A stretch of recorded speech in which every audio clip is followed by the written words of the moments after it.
খেলার খবর cricket series বাঁচানোর লড়াইয়ে আজ সন্ধ্যা 7:30টায় দ্বিতীয় টি-20তে শ্রীলঙ্কার মুখোমুখি হবে বাংলাদেশ।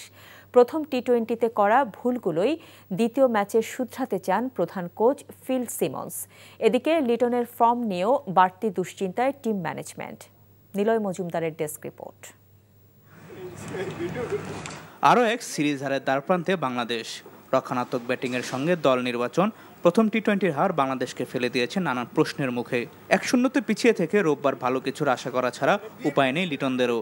দ্বিতীয় ম্যাচের আগে গণমাধ্যমের সঙ্গে কথা বলার সময় প্রধান কোচ ফিল সিমন্সের মধ্যে দেখা গেল সেই তাড়না।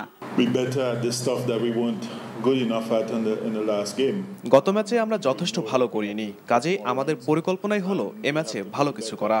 আমাদের আরো বেশি রান করতে হবে এবং প্রথম 6 ওভারে ভালো বোলিং করতে হবে। তাদের সঙ্গে প্রতিযোগিতা করতে হলে আমাদের কিছু জায়গায় উন্নতি করতে হবে, আমরা সেটাই করার চেষ্টা করছি। প্রথম টি-20তে জাকের আলী খেলতে পারেননি উরুর মাংসপেশিতে টান পড়ায়। আজ খেললেও ফিজিওদের মতে তাকে খেলানো যাবে শুধুই উইকেট রক্ষক হিসাবে। দ্বিতীয় টি-20র আগে অধিনায়ক লিটন দাসের ফর্মও একটি আলোচনার বিষয়।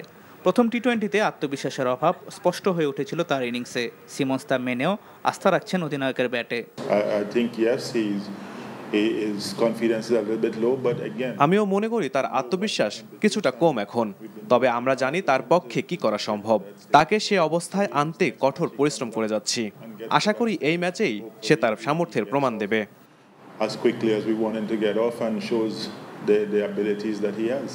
ডাম্বুলা এর আগে জয় পেয়েছিল বাংলাদেশ, সেটিও একদিনের ক্রিকেটে 2017 সালে। সেই জয় থেকে অনুপ্রেরণা খুঁজতে পারেন লিটনরা। Niloy Majumdar, NTV sports desk. বান্ডেল থাকলে প্রতি সেনমানিতে টাকা বাঁচবে।